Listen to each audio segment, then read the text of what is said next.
ఇలాంటి ఒక దురదృష్టకరమైన రోజును చూడాల్సి వస్తుందని మేమైతే కలలో కూడా ఊహించలేదు. మా కుటుంబంలో ఒక మనిషిలా చూసుకుని మేము పెంచుకుంటున్నావు 2 రోజుల క్రితం అయితే చనిపోయింది. నాకు ఊహ తెలిసి తెలియక ముందే ఎప్పటి నుంచో ఎప్పుడు మా ఇంట్లో ఒక ఆవైతే ఉండేది. పొద్దున పాలు పితికి మేత కోసం తీసుకువెళ్లిన ఆవుని కొద్దిసేపటిగా విగతజీవిగా చూడాల్సి వస్తుందని మేమైతే అస్సలు అనుకోలేదు.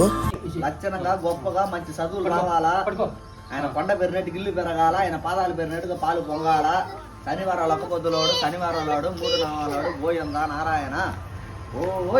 మేమైతే ఏ ఆవును పొలాల దగ్గర ఒంటరిగా వదిలే వాళ్ళం కాదు. మా నాన్న అయితే ఎప్పుడు వాటి వెంబడే ఉండేవాడు. అలాంటిది పొలంలో ఒక 10 మంది పని చేస్తూ ఉండగా ఆవునైతే పక్కనే ఉన్న మామిడి చెట్టుకైతే మా నాన్న కట్టాడు. మధ్యాహ్నం అయింది కదా, ఆవుకు నీళ్లు తాపిద్దామని నీళ్ల బకెట్ ఆవు దగ్గర తీసుకెళ్లి చూస్తే అప్పటికి ఆవు అయితే చనిపోయి కింద పడిపోయి ఉంది. ఆవు చనిపోయింది అని మా అమ్మ ఫోన్ చేస్తే నాకైతే గుండాగినట్లయితే అయింది. ఇలాంటి పరిస్థితి ఏ రైతుకు ఎప్పుడూ రాకూడదు. చాలా మంది మా పల్లెటూరులో కోడదోడల్ని కోతకైతే ఇచ్చేస్తారు. అలా చేయడం మహాపాపం. అందువల్ల మా ఇంట్లో ఉన్న ఈ ఒంటరి కోడదోడను గంగిరెద్దుల వాళ్ళకి దానంగా అయితే ఇచ్చేసాము.